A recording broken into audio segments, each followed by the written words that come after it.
there are seats available up here. People feel they have to sit and look up too much. Yeah. Oh, okay, yes. It's like the movie theater.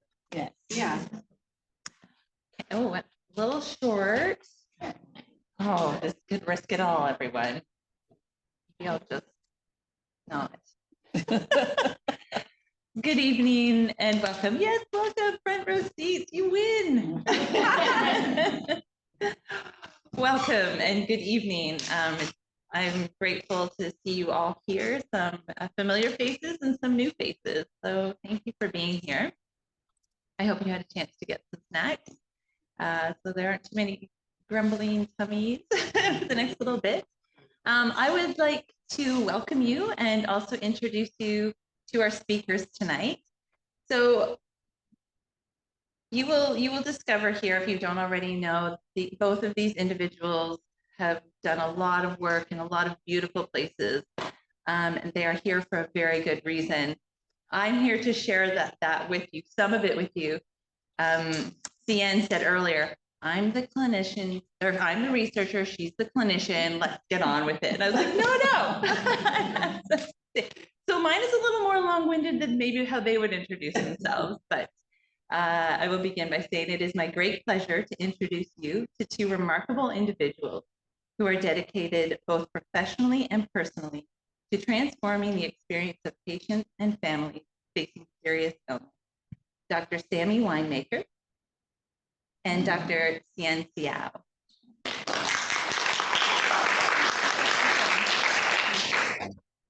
Dr. Sammy Winemaker is a highly esteemed palliative care physician who has made a profound impact on the lives of her patients and their families, providing compassionate care in the home. She serves as an associate clinical professor at McMaster University in the Department of Family Medicine, Division of Palliative Care. Dr. Winemaker's contributions to the field have been widely recognized, earning her numerous awards for her outstanding leadership and her commitment to educating healthcare professionals in palliative care. I'm pretty sure her mother is very proud. I think she wrote this. If not, we're going to share it with her, right? Joining her is Dr. Hsien, the Canadian Research Chair in Palliative Care and Health System Innovation, and a professor in the Department of Oncology at McMaster University as well. Dr. Hsien's research focuses on evaluating healthcare policies and improving the patient and family experience for those facing serious illness.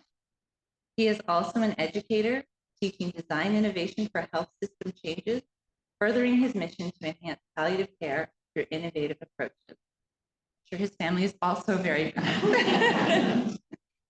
Together, Dr. Winemaker and Dr. Hsien have initiated the waiting room revolution movement, born from their shared realization that patients and families often feel unprepared and overwhelmed when facing serious illness.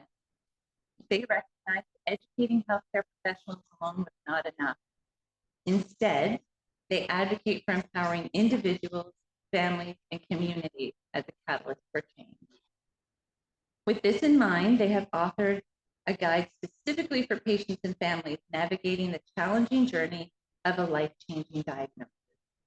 Their book shares the 7 keys to unlock a better illness experience, offering practical stories, tips, and exercises designed to improve the illness journey from the point of diagnosis forward. Today, we have the good fortune to hear from these celebrated authors and change makers as they offer tips and exercises to improve our journey or that of a close family member or friend. These two compassionate experts strive to empower communities with practical tools to take charge of a life-changing diagnosis and navigate the healthcare system with confidence and knowledge. This guide is not just about coping. It's about hope in the face of uncertainty. It's about living well, being fully informed, and feeling activated and engaged. It emphasizes the importance of feeling more like a person and less like a patient, while staying hopeful and prepared at every step. Dr. Winemaker and Dr. Hsien's work is a beacon of hope and a source of empowerment for countless individuals and families. Their dedication to improving the quality of life for those facing serious illness is truly inspirational. Please join me in welcoming Dr. Sammy Winemaker and Dr. Hsien.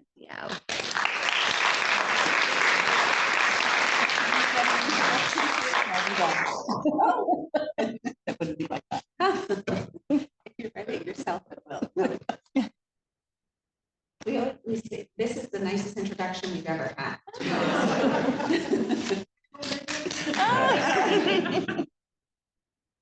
Yes, if you just want to start by talking a little bit about, everyone has one in. Hello, Keith. Yeah, I see you. Okay, I'll put it closer to my mouth. Okay. If you wouldn't mind, everyone now has a copy in their hands, right? We can feel it, it's real. Oh, is that okay? Absolutely, absolutely. This is a good one. And take up a lot of space. You can look like every chair. Yeah, okay, ready? 2, 3. I love it. Thank you. That's awesome. Sorry. No, that's the fun stuff. If you wouldn't mind just starting us off with kind of, I mean, we're seeing a final product, right, that you are now sharing, but we'd love to hear about how it started before it was in print, before, you know, the foreword was written. Okay. Does everyone know YouTube? Oh, okay. No. Oh. Right. I'll be much shorter about myself. Me too. You go ahead. That's impossible. I'm Mary Lou, and I'm No. Hi, I'm Mary Lou, and I'm a volunteer with Beth Donovan Hospice, and I've been involved with them for probably 8 or 9 years. And in a previous life, I was a palliative care nurse. Awesome. My name is Megan Dillenbeck. I am the grief and bereavement counselor at the Beth Donovan Hospice. Thank you. Okay, Hsien, take it away. How did this whole thing start? Well, as you should figure out, Sammy is a palliative care physician. She works I'm a palliative care researcher. We have spent almost combined, almost 2 decades each working with families, patients, trying to understand how to make the system better, how to make the better. Because we couldn't change the illness, but we wanted to improve the experience. And I think we got together because we got really frustrated by the same story over and over.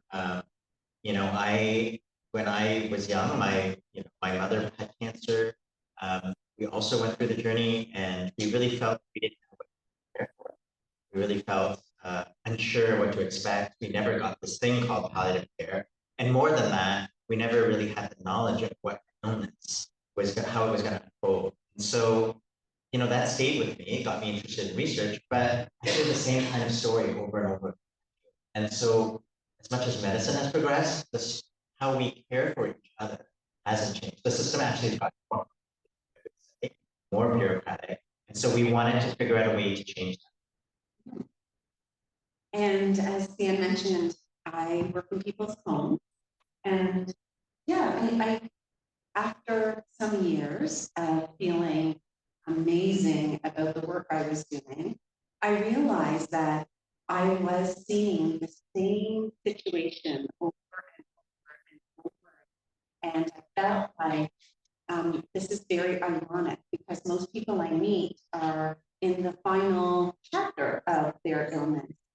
And I couldn't understand why people didn't have a very good understanding of their underlying illness, where they're at in their illness now, and what to expect going forward. So I found myself talking all the time about this issue.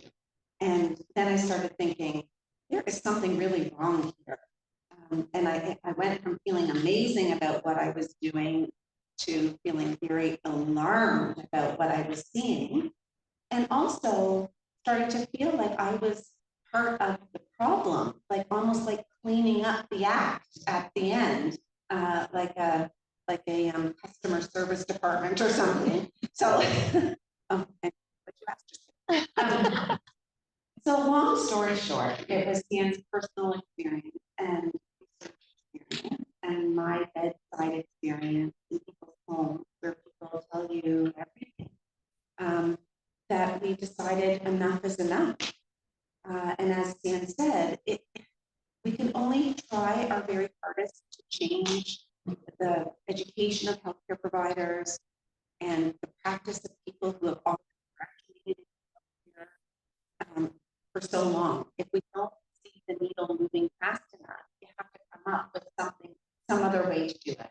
And this was our other way of doing it. We decided to go public facing, citizen facing, and cut out the middle person. No, we're not cutting out the middle person, but we wanted to directly empower and activate citizens to have the information that's rightfully there, because it's their life and their time, their wishes and hopes, and we didn't want them to be at the mercy of an uncomfortable healthcare system any longer. So we're giving people what they need to be patient with the life-changing illness. I appreciate what you said about wanting to change how we care for each other. And I think that's a big part of our community too. Like, how can we provide care that is accessible and it can be received, right? And what language do we use? So this is why we're so grateful you are here to help us continue that conversation. Now, this is just a personal reflection, but I feel like often in the healthcare profession, it can seem like a top-down approach. But this book and your philosophy seems to be a bottom-up, right? Educate and inform people who are receiving the diagnosis, so that they can kind of engage differently. And I wonder how your experience was in kind of shifting that paradigm, because that's kind of against the grain, right? I mean, I would say that how we, well, if we talk about it a little bit in the story, but really, we've been doing research together, Sammy and I, and it was trying to train clinicians, which we've been doing. She's won awards doing this. We've been doing it for a while. And she asked me, well, if we train all the clinicians, how about, so that's when we both realized we needed to think of how to take information. But I would say what we have found so powerful, it is bottom up, but it's actually middle out. I don't want to get too nerdy about things, but basically. No, go there. But really what we learned is when we were talking to all the clinicians saying, you need to do this, you need to do this, they were like, if they were paying attention, they would say it's important, but it wasn't urgent. And if we go to the community, which is actually all of you, it's the hospital, the community is there and it's important, but they have many needs. Who it was most urgent for was patients and families. The minute you get a diagnosis, your whole life changes and never to be the same. And they are so desperate for information. They're looking at Google, they're looking at websites. I've had family members who switch to all vegetable diet because they read somewhere that, anyway, it doesn't matter. They will do whatever it takes to hope, to find a better way. And so we realized that this is how we're going to make change. Because we have been talking as loud as we can to say, please take this information, not just at the end of life, but try to find human-centered care. Please ask people, offer information so that they're not only getting great care at the end, but throughout the whole journey. But there's no urgency to change. They're being pulled in a million different directions. So we are teaching patients and families. This book is a guidebook to teach patients and families how to leach out that information, even if you never use the word palliative, because you don't need to. Palliative care is just person-centered. It's just good care, and we all deserve that right from the minute diagnosis. Well, I'm It's good they only give us one microphone to share because we probably talk better. But if I could just add to that, if that's okay. So how did we end up shifting? Also included, acknowledging that our expertise is in end of life. and that it wasn't going to be easy to just take that and truck it upstream to the beginning of a diagnosis and just offer the same thing. So we really had to work to deconstruct and decode the beauty of hospice palliative care at the end of life, let's just say, which is where we're fighting very hard to change that definition of hospice and palliative care. But anyway, this beautiful care, how can we entice people and convince people with new words and a new vibe so that they don't get stuck behind the barrier of the P word, palliative, or et cetera, et cetera. So it was tricky for us because A, we had to work at the diagnosis stage, and B, because we've never taken this to sit straight to citizens, and C, we've never participated in all the different things we've been doing to try to get the word out, which maybe we'll talk about a little. So Hsien and I have been on a huge learning curve, and you know, to help shift this huge learning curve, and it doesn't end. Anyway, that's another book. I'm sure there will be, because I saw note taking happening at lunchtime. There were questions, and so the continued learning, right? I appreciate that. So probably not everyone has had the opportunity in the last 15 minutes to read the book. So if you could just kind of share the meat of the work. We've been promising tools and exercises and languaging and stuff here. So if you could just give us a yeah, thank you. Okay, so Hsien and I had tons of data, research data, and the bedside stories. And we realized we were sitting on like a pile of golden nuggets, let's just say. And all we had to do was mine what's in there. And what bubbled up were two groups of people, those that were in the dark and those who seemed in the know through their illness journey. And there were much more people in the dark than in the know. And so what we did was we ended up realizing that there were 7 themes, 7 skills, 7 mindsets, 7 keys that if we could somehow share these upstream at the beginning of a diagnosis, that we could definitely improve the illness experience. People could improve their own illness experience themselves from becoming an in the dark victim, let's just say. So the meat of it, the heart of it, are these 7 keys that you see up here. They're not particularly sophisticated or sexy or innovative or novel. They're so practical and straightforward, it's almost ridiculous. But we have used language and metaphors to make it approachable and palatable to people who are facing, scary times. And so these are the 7 up here, and I'm not going to go through them right now. No, Elise says no. Okay, no. However, so this is the heart of these 7 keys to help people through their illness journey. They are meant to be empowering, activating, inspiring. They're meant to help people feel more in control, more hopeful, more proactive, recognize themselves throughout their entire illness journey as an individual and not feel like a widget. And so this is to help people feel like themselves and be the best that they can be throughout an illness that they may not be able to do. And so it's giving people back their own agency. Did I answer all your questions? Some of them?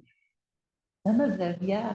I'm kind of hoping that you will go through each one just briefly, if that's possible. Yeah, for sure. So we can, I'll just say what we wrote. So all of that, and the book, which you will read, is a guidebook. It is supposed to be the essential guidebook for every patient and family because nobody wants to be a patient or caregiver. There's no guidebook on how, and we try to break it down. So it's really practical tips. So in the book, you'll see exercises, tips. It's once you understand the concepts, we'll explain the keys. We're trying to show people how to do it, and less about us and our story. Because, people are busy and they want to. How's it going to happen? The first key, which I think is the most important. It is the question we get the most. What if someone doesn't want to know? How can I be hopeful? Because when you say palliative care, I don't want. And that's my own family, and I've been in this for 20 years. So we actually thought we were going to improve the end of life, but what we learned in this process is this book is about living. This book is about having a life-changing diagnosis, how to live fully. And some of these life-changing diagnoses, could be things you'll have for another 60 years. So it isn't about that. That's what I'm saying. Okay. So the first key is to address that fear that people have that if they're planning for the future, they're giving up hope. And so we teach people how to walk two roads, the two roads being hope for the best and plan for the rest. It's so important. It became the title of our book. And it's really just knowing that if we can coexist and by entertaining the what ifs, you can still be hopeful. In fact, your hope grows, evolves, moves along with the reality of it. Okay, so that's walk two roads. Zoom out is the second one, and it is my favorite. Walk two roads is Hsien's favorite, but of course that's what's your favorite. So zoom out is this idea that when people get diagnosed with a life-changing illness, things get really busy, and you get sucked into the rabbit holes or the weeds, and you talk about how you're feeling and what you're doing that day, and you might have appointments, and you meet lots of different characters in the healthcare system, and you have tests and results and treatments or no treatment. It's just a very busy in the weeds experience. And people don't realize that there is a really important context that can be offered to people that makes them feel like they have a perspective on this disease. Okay, so imagine yourself in a maze, and you're walking through with really high hedges, and you don't really know when you're going to have to turn right or left and when you're going to get to the end.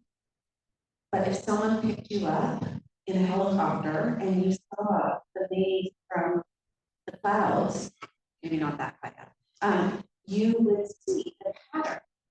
And so zooming out is about realizing that every illness has its pattern, because thousands, billions, and trillions of people have had that before, so it's well mapped out. And if we get so busy in the weeds, and in healthcare, they are so busy that they often don't offer people this bird's eye view of the overarching big picture of the illness. And that perspective, the different chapters or stages of an illness, can really help people feel more grounded, understand where they're at in that journey, and what to expect going forward. And they can then use time the way they want to and plan, et cetera, et cetera. So zooming out is seeing the big picture of we're going to do a quick summary of each, right? Yeah. Please. Okay. Yeah. He's just reminding me to do quick. So know your style is know your style is also an important key. It is the idea that people feel helpless. They feel like they have no power when they get late. They get their illness story is defined by their illness. But know your style is so important because what we're saying is we realized every story was different and it was really driven by the personality of people and their family, their inner crew. And what we mean is how they coped with challenges in the past, repeat themselves in how they're going to manage their illness. And that information is actually very powerful in knowing what to anticipate, the hurdles that they can have, that they're going to face, and what to do about it. And rather than feel frustrated and upset that, so-and-so isn't quitting smoking now, even though they smoked for 60 years, they can focus their energy on, well, how are they going to make decisions, and how can we support them? So know your style is really why every story is different. But it's tapping into that intel, and it gives you power to tap into that knowledge to really, take more control of your story. Okay, let me do the software. Customize your order. Yeah, see, I didn't even look. Because we live and breathe and sleep these 7 days. Oh, and by the way, we're not married. Always. Okay, so customize your order. Well, it's a little bit like, but not exactly the same as advanced care planning, the concepts. So customize your order is this idea that sort of like know your style, that harnessing knowledge about yourself, what's important to you, what you value, what you're willing to trade off, your goals are very powerful because those are the things that are going to make your illness experience uniquely. And we invite and hope that people come to every healthcare interaction with this almost like their resume of who they are, so that they maintain a sense of validity. And certainly understand that they do not have to just say yes to everything, that there are choices, and it's right to know your choices based on your own values, which is why if we all have purposes, we may make very different decisions along our illness journey. And so we can customize our order that way.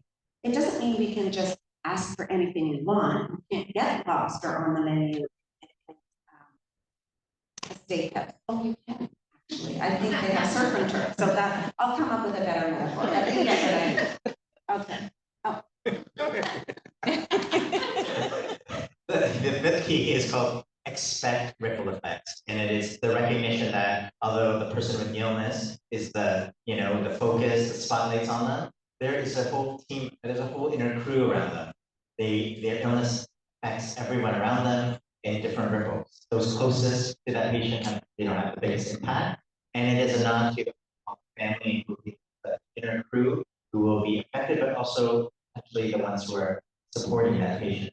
So it is this idea of knowing what your role is, what is a family caregiver, what does that mean, knowing the job description so that they can make a choice of what they can or can't do and know what that means, how to take care of yourself, start looking for resources to support you. So it's very rare that a person goes with illness alone. There will be ripple effects, and that is so key because the folks around them are also going on a parallel illness journey, really. And it can be it's really another diagnosis. Being a caregiver is like another diagnosis.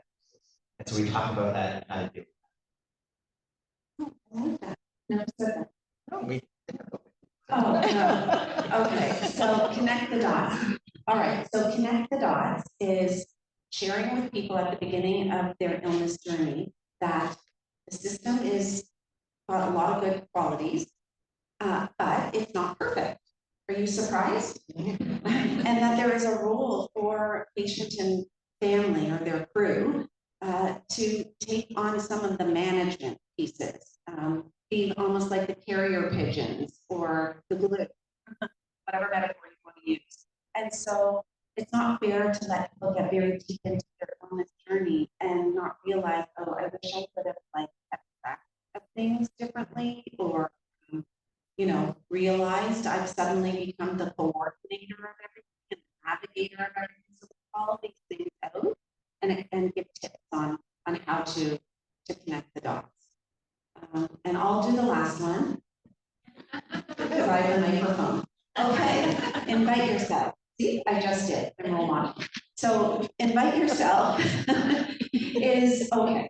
So many people this might be generational too, but maybe not, but many people feel that if they are a good patient, which usually means quiet, lovely, clean, polite, don't rock the boat, passive-ish, that they are going to get better care.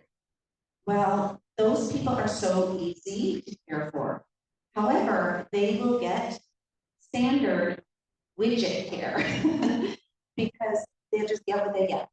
So we invite people to be respectfully activated, empowered, to be themselves, to find their voice, to share what's on their mind, to share all this other stuff, so that they get this individualized, spoke or curated illness experience instead of just, you know, trying to fit a square in a round hole or a round peg in a square hole. Either one, not good. So I have a question. Yeah, these microphones would be I like know. this. Sorry. So Okay, my nice. question is really around the idea of the person being their own, Yeah. which comes out in many of the, and is something we try and encourage both at hospice and, however, and I know it's no surprise to you, the system is not always conducive to people being their own advocate, nor are the choices necessarily available to them. Mhm. And so how do we help people deal with that frustration? Because we hear time and time again stories of people, you know, showing up in emergency or being at a cancer clinic or being admitted to the hospital. And the choices for what happens to them are limited sometimes and not explained necessarily. So for someone who doesn't know what possibilities are, it becomes really challenging for them to be their own advocate and to be heard, which I think is a big part of the problem. They're not always. Well, there's a lot in there, Mary Lou. I would say, no, that's okay. I mean, the system is complicated. There are, you know, real barriers of time and resources, but I think there's a couple things in there that I would say. One is you don't want to wait for the moment of crisis or decision making to be the first time that you thought of it. So if, let's use my mother had breast cancer. So for example, if my brother had breast cancer, we should have quickly become expert in breast cancer. And then start thinking, okay, this is what we're trying to do. Hope for the best. You know, first chemotherapy doesn't work, but if it doesn't, they're going to say, would you like this? Would you like that? Do you want a mastectomy? So we start, to the extent possible, researching it, and no one is more motivated than my family to find out the answers. And so, and we talk about ways, who can you get information from? Other patients, disease groups like, you know, Breast Cancer Canada, you know, yes, online, trying to find reputable sources. Talking to clinicians, so trying to get information before so that when the time comes, you're not in a crisis. That's one thing I would say. It's not always possible. And the other thing is, you know, there is a power imbalance. So we're trying to coach people to ask questions that are respectfully assertive, gently fierce, so that we can understand the real challenges of clinicians, but can also get at what you need to. You know, and I think we do that all the time in other settings. There's such a big power imbalance. If we ask, we might make them upset and they're gonna, you know, give it. So I think we really challenge that to say, look, this is your life. You know, not interview your doctor, but if they're really challenging, talk to the nurse, talk to the other people in the healthcare team who can maybe answer some of your questions. And so I think, and bring someone with you so that you don't feel the power balance is so much. Having, you know, 2 or 3 people there with, or at least one other person who can be, you know, the assertive or with you and help, you know, like good cop, bad cop, kind of like you can be like, this is real strategies. We see it all the time. You can be the good patient, and they can be the, you know, I wouldn't say that, the more, you know, mouthy son. Yeah, exactly. That's okay. But these are tips of how to get what you need, because we have to, this is what we're saying, we have to learn how to play this game. Yeah, Yeah, Mary, I appreciate this idea of like how difficult it is to advocate for yourself. It's like an extra layer of work on top of, it's like rubbing salt in a wound. I think we talk in too many metaphors, but I don't know how. But yeah, it is counter current. It feels like extra work and it's hard, which is why we want to start a groundswell, a revolution, because we hope that if more patient families come to the system, more activated, that we will start seeing that dial move a little. And it won't be the responsibility of any one person to feel that they are getting written up in the notes as the difficult daughter or the difficult patient. Usually people who feel like they're being the difficult one or wonder if they're being difficult are actually the ones that are being activated. And so the more of us that do it, I think it'll just become the norm. That's what I'm hoping. But I really also appreciate this idea of patients and families don't know what they don't know. And so they get offered options, but they don't know what are the other options. So I think we just train people to say, are there other options? And also, this book helps you. It fuels you with what we think patients and families don't know they don't know. So it's peppered throughout the book, what we think you should know. And so that's, yeah, that had many layers, Mary Lee. Yeah, this tag team. So I'm gonna ask, do you feel like the question was answered? I think so. No, keep going. What did we answer? No, I think you have. I guess, and I hear what you're saying, and I agree. I absolutely agree. I also recognize the difficulty families have in trying to access care for their family members and loved ones. I think it's also even more difficult when the person has obviously limited support and doesn't really have anybody to be their advocate and their person. It's pretty hard to be that when you're trying to get from one chemo treatment to the next, you know? I totally hear you, and I know another step further is, marginalized populations, that can cover all kinds of areas. It's even harder. So I don't think we should. It's going to be difficult. It's not easy being a patient and family, especially for marginalized. It's not easy to speak up for yourself and be an advocate, especially for yourself and only by yourself. That being said, if that's the case, I would rather know that sooner so I can start. If that's the case, then I should start thinking about what resources are in the community. I know that in your past life, you were an advocate for people who were vulnerably housed, and you served in that role. In our community in Hamilton, there's a cancer assist program. They have people who drive people around. They have free equipment. There are resources. But if you don't know that this is going to happen, or that this exists, or you look for them too late, you've missed the chance. So I would just say that the only thing I can't promise that this book will put more money into your system, but it will give you information so you can start planning. And if it is true that I live in an area where there isn't this available, well, unless I move, then I need to make a plan. What is that going to do? And nobody lives in a system where it's perfect. So there are always going to be pros and cons, and I think it's better to know so you can make a plan and make some choices. I guess that's what I can offer. It's not perfect, but there are things available, and we hear stories all the time that great programs like Beth Donovan Hospice and what you offer, it's really innovative things that are happening, and it comes from community. It comes from citizens like yourself saying, we want our community to be different, compassionate communities. It comes from people like yourselves saying, we want it to be different for where we're. So I think there is hope. That's what gives us hope. Mm-hmm. Thank you. I yes,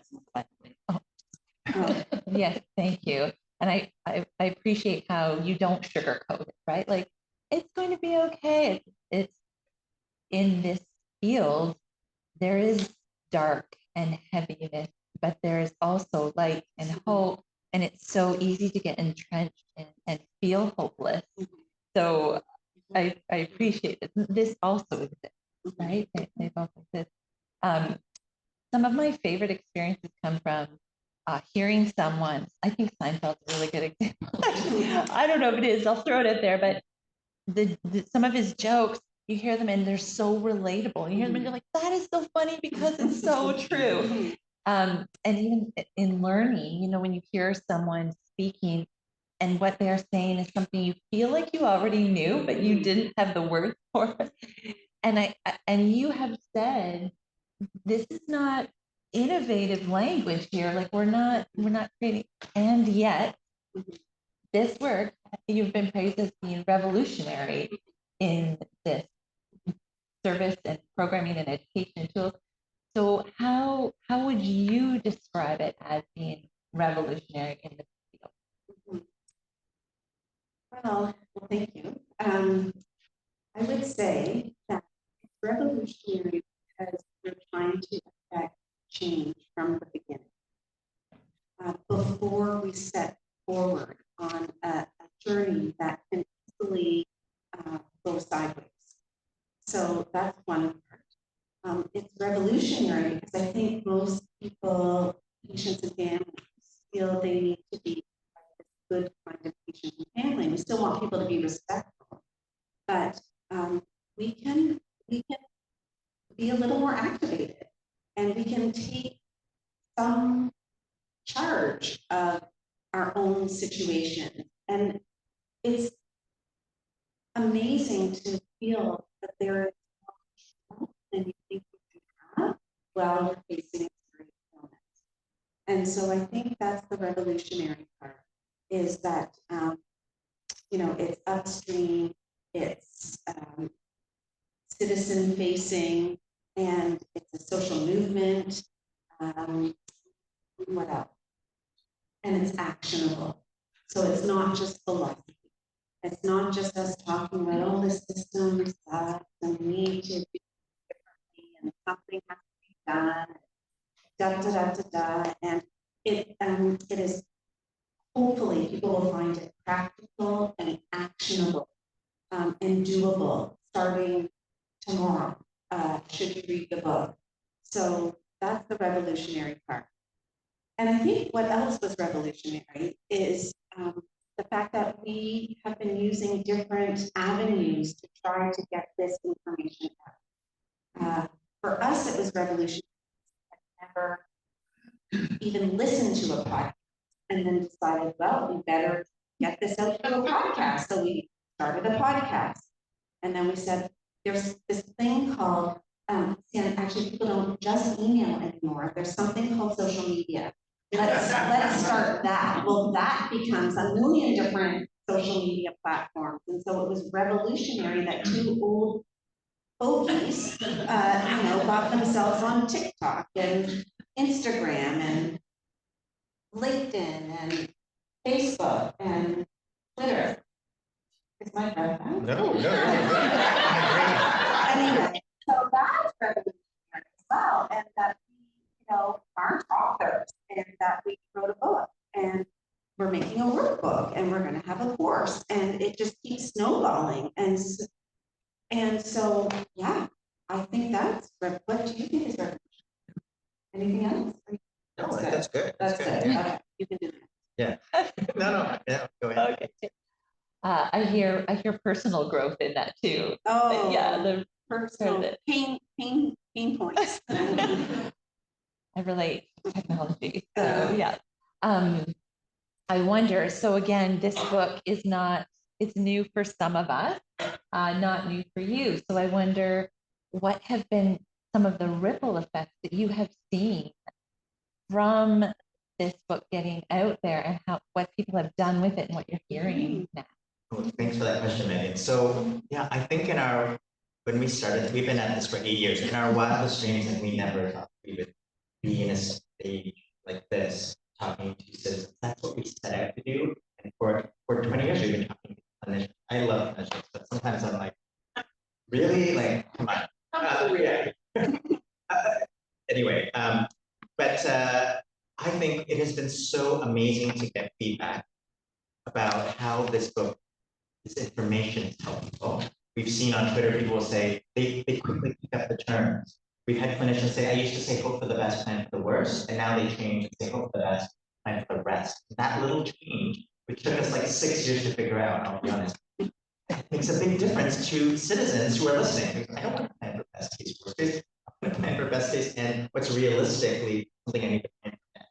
So patients use it in their doctor's offices. We have had Health Canada partner to make posters that they printed and have put on their website of the 3 keys or some of the keys that we've developed, and they've made it sort of like posters. We've had then Tasmania and United Kingdom say to Health Canada, I love these posters, can we use them in our.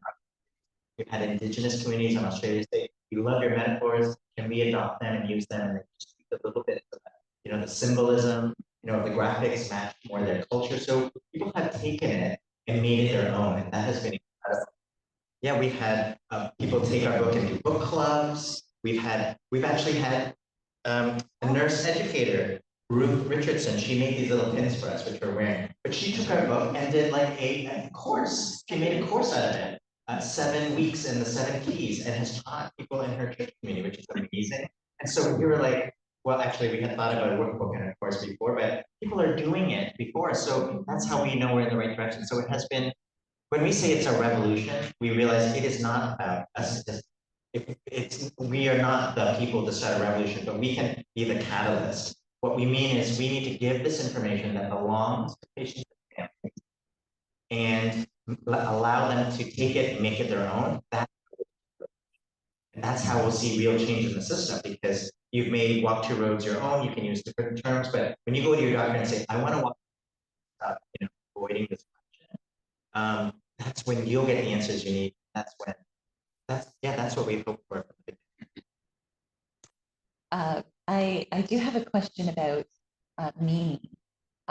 In hospice, a lot of our focus is on providing connection and dignity and empowerment and a meaningful life, as long as for their lives, full life. And I wonder how you have seen this work impact meaning in people's lives in their final season and for families too. I'll just take a short story. So we had someone host for us. His name was Angus Pratt. Actually, it's an episode in our podcast, so you can listen. But he basically said he has stage 4 lung cancer, and he said he was always worried about the next scan. And if you've ever known someone with cancer, there's checkups, and right before this scan, and if they're in remission for 10 years, they get very anxious about scan anxiety. And he said my scan anxiety would be off the charts because he didn't have a plan. He didn't know what was going to happen, what to do. But he used Zoom out. He zoomed out with his doctor, his oncologist, to say, what does it look like? Where am I at? And if this happens, what is the plan? And from that day forward, he's like, it's non-existent, his anxiety, because he knows what the plan is. So it's stories like that having that information is power. It didn't change his illness, but it changed his experience. And that has allowed him, and you can see, because he has that concept of where he's at and the recognition of his mortality, but also like, I'm good today, and I'm gonna, so he's taking advantage of the time that he has. He has become an advocate for lung cancer, for men with breast cancer. Actually, he had a form of breast cancer and lung cancer. He wears a red tube. He has done so much for advocacy, raising awareness, and that's meaning for his life, but without the anxiety.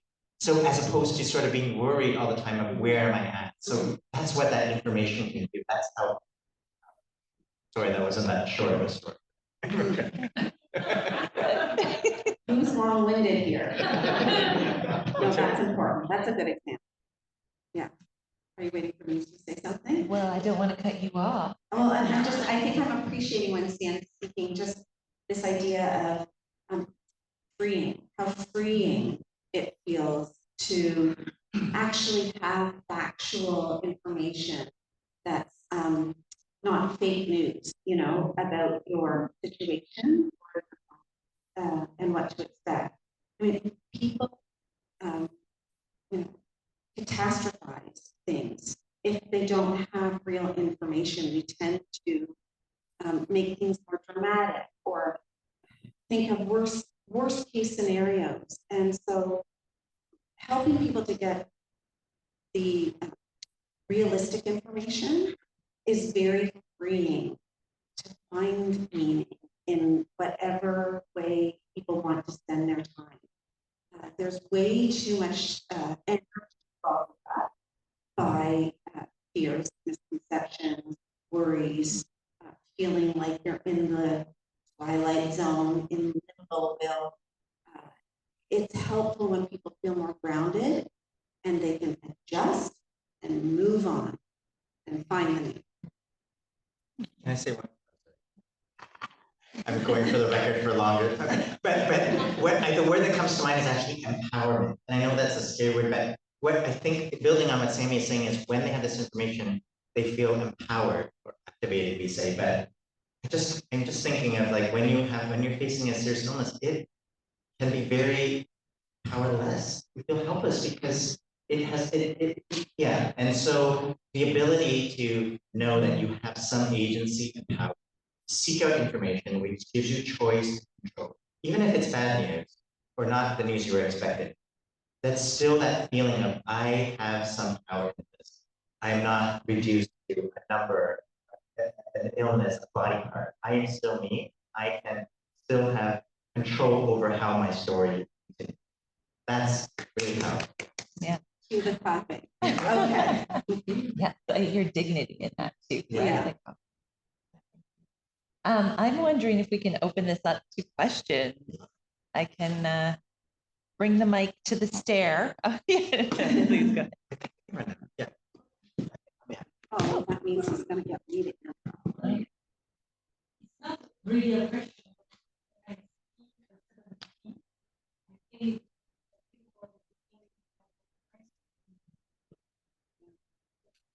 Yeah, it's so interesting because I think, you know, It doesn't. Here, okay, so thank you for that, because we have had people say to us, well, you know, those are just good life, you know, skills, good ways to walk your life, really. I don't know if I said this earlier today, but my girls are so sick of me saying, you know, well, you know, you could think of doing both, and they say, we know, Mom, you can walk two roads at the same time, you know. So, yeah, and even beyond just the crisis, it's really just, you know, being mindful and using these in our everyday life. Yeah. Yeah. Oh, sure. Sure. First of all, the reason I'm here is because I've listened to every podcast out there. Wow. I already read your book when I saw it on, like I pre-ordered it and I read it. And I'm a deaf doula, so it's been really helpful for me to, like one of the services I offer is let me help you get together some questions to ask your healthcare professional when you go. So I used your book to like get a list of questions going, and then also the zoom out part, and the, like making your team. So like if your dog is really good at organizing, let's get her to keep track of all your points. But if your son is a really good chef, you know, like, and so let's like, you know, helping them to develop a team. So I really use your book to really help with all that. Yeah. So it's, and the Zoom out, actually, I'm just going to talk about that really. And I use the Zoom out part like I'm like going on a journey. So a log is on the road, which is the diagnosis. We climb up on the log and we look at the forest ahead of us. And it's like, okay, let's get professionals in who have already done this. And, you know, so just to look at it from up above and get stuff. Yeah. So thank you for your podcast and your book. And I'm kind of excited now. Well, first of all, thank you very much. And I think I heard you're a death doula or Yes, end I of life doula. Yeah. Okay. So that's fantastic. we have realized that the doulas are our allies, really, in this revolution, that they're quite interested, because I think that they are filling some of the gaps that we're seeing in the healthcare system and that, we're speaking to here. So, you've bubbled up because you're needed. And so I think that this information really resonates with the doulas for sure. And I love how you also use metaphors. So we're kindred spirits, the doulas and the revolution.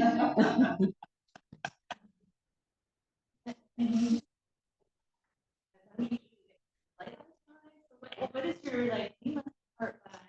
Oh, Hsien does our travel arrangement. Oh, our flight's at 9, so I thought we were leaving. If we were leaving at 6:30, right? Perfect. Perfect. Then maybe at 7:30. Then for 9. Oh yeah, that's fine. 6:30. Yeah, we still good. What time is that? It's only 5:45. Oh, okay. We're here till 6 for sure. No, we're good. We're here for 6 until 6 at least for sure. Okay. Yeah, we're still good. I'm really excited. And one of the things that really strikes me about this concept of, people feel that if they are a bit too assertive with the health team, that I hear that you're giving permission to take these kind of action, and I think it is very important. I have a friend who's just recently been diagnosed with stage 4 cancer. She's still in a state of shock. And she found out in the emergency from a doctor who burst into tears when she told her she doesn't have a family. And so I've come today to get the book myself and share it with her. But I already sense what you were alluding to about, people don't want to talk about death. We're very death in society. And I think even people receiving these experiences, diagnoses, just rage against it. And the healthcare system, it's not about preparing people for the end. And so I think the work that everybody does in palliative care is really important.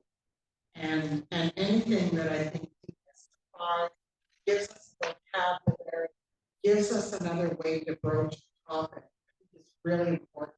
Mm-hmm. Because what happened to my friend was she was meeting at the cancer center to the palliative care doctor, and she refused to see the palliative care doctor. She still refused to see the palliative care doctor. She's raging to see an oncologist. Mm-hmm. And so she still may be in a bit of a but I stepped up and painting with her every couple of weeks, and I'm going to try to nudge her gently to sort of see that it really is about a different kind of journey. So any advice you can give us on how to help these friends or clients of ours see that shift psychologically? We're all afraid of death. That's why we don't want to talk about it. How do we come out of this? I think I've got some good language today after hearing you talk. Yeah, I'm like, okay, yeah. Oh my God, this is the heart of what we started for 8 years. So I will try to keep it quick so Sammy can. But number one, if what I've learned from Sammy is you don't need to only get what we call a palliative approach to care, which is information that will help you from a palliative care team. Okay, so what we are teaching in the book is how to leach out that information, which palliative care experts are expert at doing, but that is available from family doctors, from oncologists. We just need to know how to ask and advocate for that. We're teaching you how to leach it out, even if you never meet a palliative care expert. So that's number one. Or use the P word. This book is a palliative care guidebook, but it's not called that because we know that if you say palliative care, they don't want it. Okay. Number two, instead of saying let's plan for your death, people don't want to plan for your death. If you ask me, I don't want to plan for my death. But what you can do is help them to walk through it. Hope for the best and plan for the rest. What does the rest mean for that person? And let's talk about what is the next step. If you keep helping them plan for the next step, eventually you will be helping them plan for their death. But the next step might just be the next 3 months, the next month. And as you're thinking, what is realistic that we can expect in the next month? that is real. It's coming up in the next month. So we need to plan for that. Talk to the family doctor, talk to whomever they have. Even if you have no healthcare team, you can look and see, look, you're getting weaker. You need a wheelchair, or we need to help you figure out how you're going to get out of your bed, whatever it is. By helping them just take the next step, you will eventually get to that piece, that, the end. But you don't need to plan for the end now. You can just help them plan for the next step if that's where they're at. Mhm.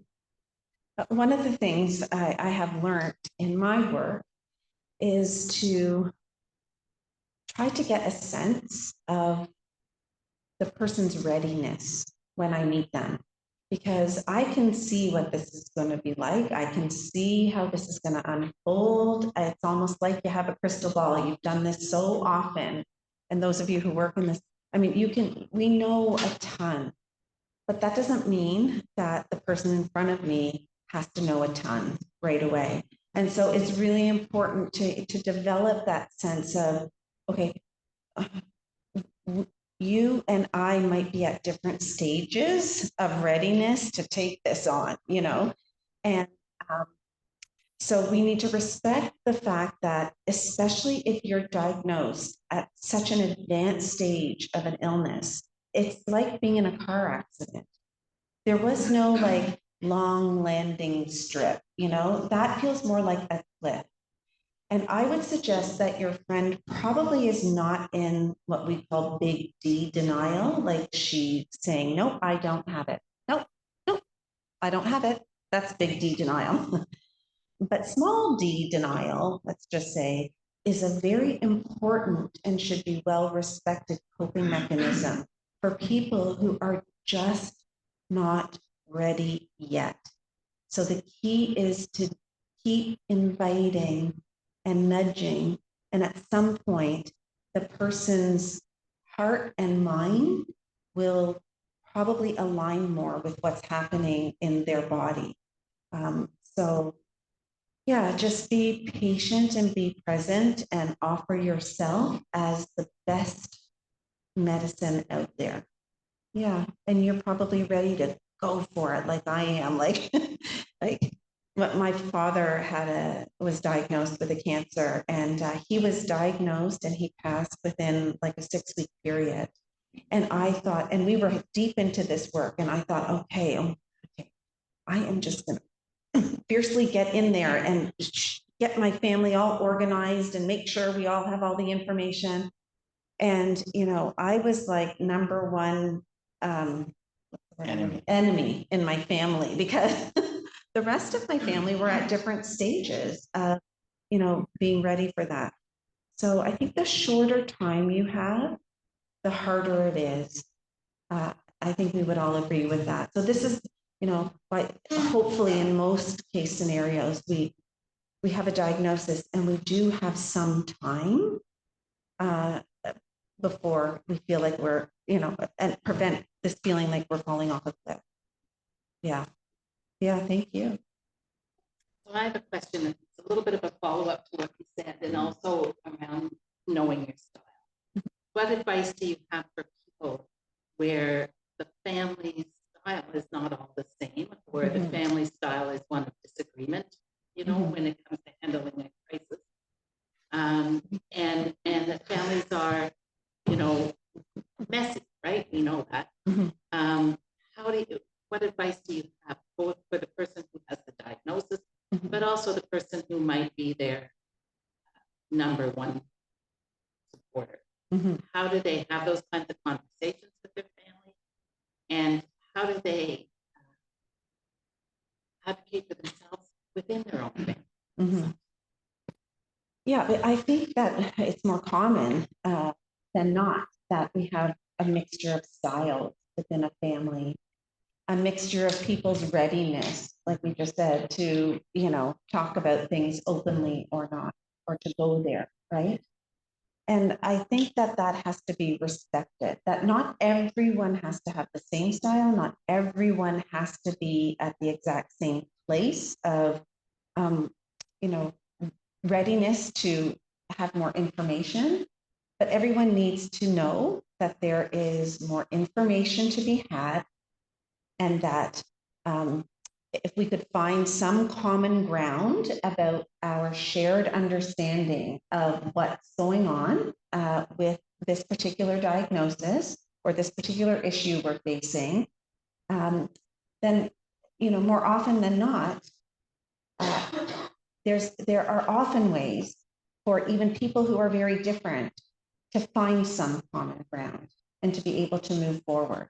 But we're not going to change people. We're not going to change relationships. If relationships have been conflicted, they're going to remain conflicted. If relationships have been fractured, they're going to remain fractured. I think that's part of the reality of this, is that, you die as you live, and we can't fix people. So knowing people's different styles is also helpful to set expectations. Like, this person's style does not surprise me because that's the way they've always been. So I'm not going to expect that from them. And so I don't know if I'm answering your question. You are. I guess in my experience, I've seen that the person who has the diagnosis can often get lost in the chaos of the family. Oh, yes. Yes. And that their wishes for how they want to progress, treatments they might want to have, what they want their life to look like, where they want to die, all those kinds of questions are lost in everybody in their family having a different opinion about what mom should do. Yeah. And, I would suggest that if we looked back in the scenario before, it's probably always been the case that person's voice got the volume turned down and the family's volume turned up. So again, like it's no different than they have been operating. So that doesn't solve the problem, but definitely we go into great detail in the book about patients being able to find it within them to role model the people around them, what they want and hope for their situation and care. And to declare and invite the rest of the people around them to follow their lead, so to speak. Yeah. Any other questions? I don't need a mic. I look forward to reading your book, actually. 2 keywords have come out of your presentation before. That's empowerment, loud and clear, dignity. A good friend of mine just recently was diagnosed with dementia. Devastating. Can you find tools in your book to help plan when he knows that at the end of the Yeah, so, when people are diagnosed with dementia, they still can have competence to deal with lots of things. And so in our book, we talk, actually, I think we use dementia, don't we, as an example in one of the illness trajectories for Zoom Out. And I think, where does the dignity come? It comes from if you can still, if you have the cognitive ability still to understand the diagnosis you've been given, even dementia, and know what dementia is going to generally look like. Not that it's going to be exactly the way you're going to go through it, but what it generally looks like. But you're not at those chapters yet. It does give someone the ability to start planning ahead and sharing with the people around them. This is what's important to me. So when I get to the stage where I can no longer recognize people or have the ability to dress myself or make decisions for myself, please remember X, Y, and Z. And furthermore, I give you permission if at some point you are unable to care for me as a family, blah, blah, blah, blah, blah, blah, blah. So I still believe that there is a huge amount of dignity that someone can have, if they're given the right tools. Yeah, even though we can't change the way dementia unfolds. People can declare who they are, what they want, what they don't want, and and so on and so forth. Yeah. And then the caregivers of people with dementia also can begin to learn what their role is going to be. And then there can be a discussion between the person with dementia and, if Hsien and I were married, and he had dementia and I didn't, but he was early enough in the journey that we could talk about, like we are activated and empowered, and we're going to learn all about dementia 101, 201, 301, and whatever. And so we still are able to say, how is this going to impact us as a couple? Okay, so this is what the caregiver looks like, and this is so what are we going to do here? What should we do with, how are we going to tell the kids? What are the kids going to know? The grandkids? What are we going to do with our house? What about, where are you going to care for me? Do you feel comfortable caring? There's an ability to just I don't want to say get your ducks in order, but to do a lot of planning, which is dignified. Oh, you're welcome. Just if you didn't hear that, he said that was an excellent answer.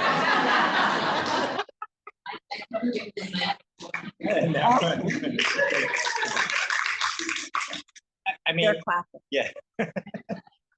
Victor, I think that's what's giving us motivation to, make a workbook that will be out in it, hopefully this time next year. But I think just to add to that, it's what I've learned with dementia, and we actually have a whole revolution on our website, Waiting Room Revolution. There will be tools that we're trying to co-design with Alzheimer's Society. But the thing that we just had a podcast with Lisa Ray, and her husband had early onset dementia, and she talks about it, but she said, I regret because we never talked about certain things. So now that he knows and it's early, I know it's scary, but while he has cognitive ability, this advanced care planning discussion is critical to have early. Whereas other diseases like cancer and stuff, the cognitive ability, they can do some of that later, but with dementia, you don't want to leave it. And it's not just about, do you want hydration, or do you want to have to pull the plug, or this, what am I trying to say? To have a DNR, do not resuscitate. It's actually about the values. What is important to that person? What, my family is important, but why? What about me and my family is important? Those kinds of discussions, because there will come a time when the family will have to make decisions on their behalf. So it's really critical to talk about not just what they want, because it's hard to know, but why you're saying this is what you want, if that makes sense. Well, I have more. Okay. Okay, now just a little bit, but I'm just reminding myself that when I'm with patients and families, sometimes we get into a conversation where we remember that there is and can be value in having a diagnosis, even though we would rather not. In terms of, the opportunity to show different types of strength to the people around us, and to still, exhibit and role model what it's like to have to start receiving care, and sometimes intimate care that none of us would really want.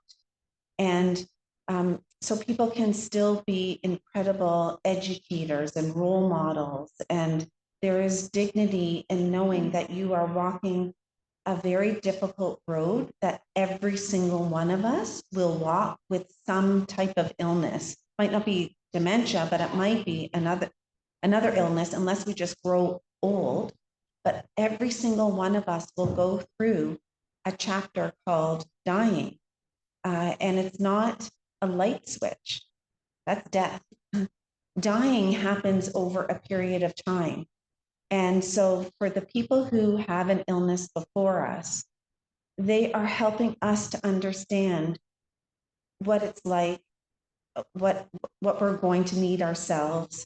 We'll pick up tips and appreciate in others, like I said, their strength and humility and humbleness, and the way they wear their emotions openly. Like, there's just so much that people who are facing serious illness teach the rest of us. And so sometimes that type of conversation can make someone feel just a little bit more dignified in a way.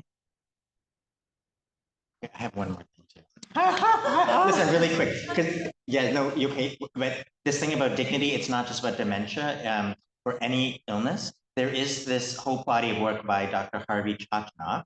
He created a patient like dignity therapy, and you can Google it, and it has a bunch of questions, like 8 questions. It's really, what brings them dignity, how they want to be remembered, how they want to leave a legacy. So while he has spent his career teaching this to clinicians, you can Google it, and now you can answer the questions without having a clinician ask you them.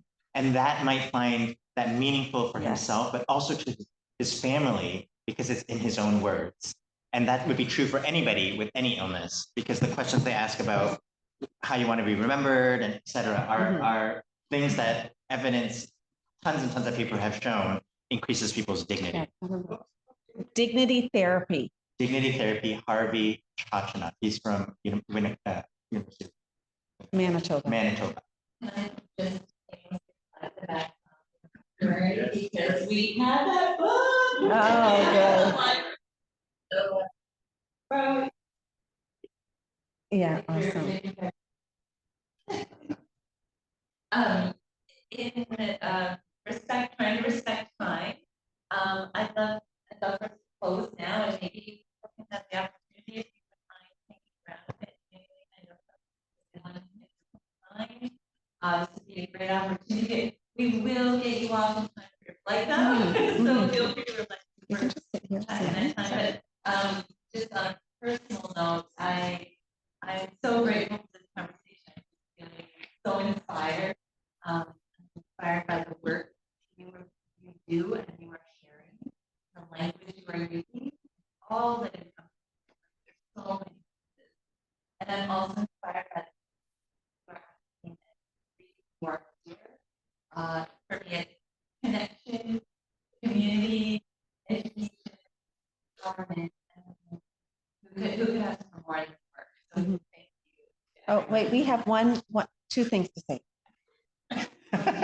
Well, we also want to thank Mary Lou, Beth Donovan Hospice for hosting this whole seminar series, really, for the community, right, for education and trying to build this compassionate community and this community. Thank you for inviting us. And really, I hope you've figured out, this revolution is not about us or the book, it's about spreading this to citizens. So thank you for coming out. And welcome to the revolution.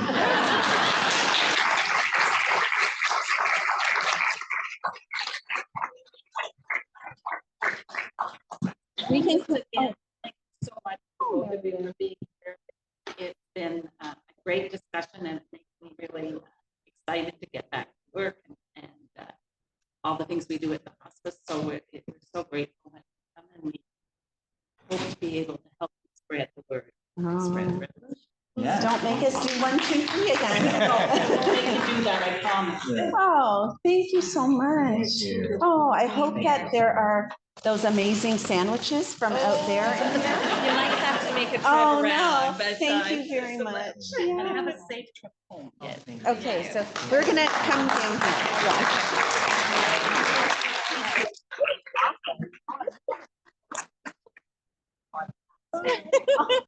Okay. So folks, please feel free to gather and chat. Yes, sure. Yeah. Jennifer. Yes, we just did an event.